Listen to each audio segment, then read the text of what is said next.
Welcome back, parents and guardians. We're looking specifically now at Google Classroom and how you as parents and guardians can actually be involved and be updated about your students' progress. So we're looking from the teacher perspective here because I'm signed in as me, the teacher, and I'm going to go into the class that I teach. I'm going to go into the students that I teach, and as you can see, I only teach one student currently. And I'd like to invite their guardians.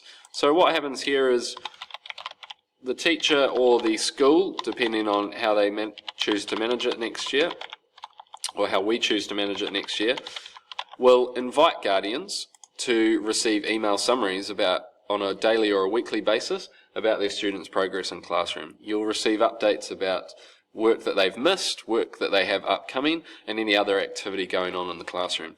So I've invited my teacher rather than my parent right now, just for the purposes of demonstration, and in a moment we'll jump in and we'll have a look at what that looks like. So now we've jumped into my email inbox, and you can see that I've had an update and I've got a message from Google Classroom.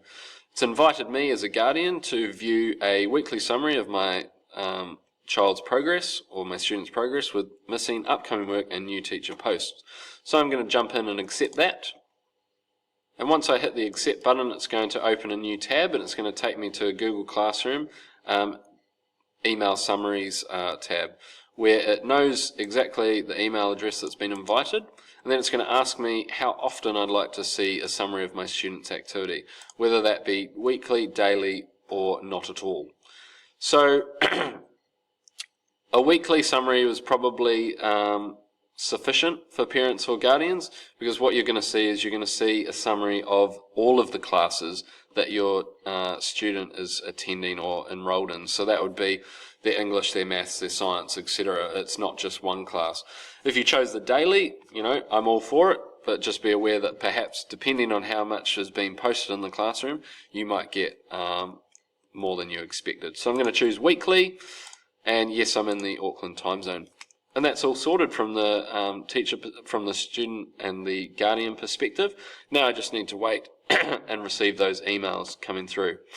In a moment I'll jump back into the teacher perspective and see what's happened in class. We're now back in Google Classroom from the teacher perspective, and I'm in the students tab. And as you can see, that now that this guardian, who is actually me, has accepted the invitation, it's no longer got the bracketed invited, and they'll receive weekly summaries.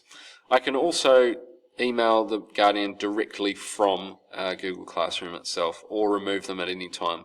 Please feel free to contact the school should you want to actually remove yourself from guardian emails, and we'll do that for you. But basically, that's the guardian email summaries. That's how you can keep up to date with work that's going on with your students, all automated through this wonderful tool that we call Google Classroom. Thanks very much for watching.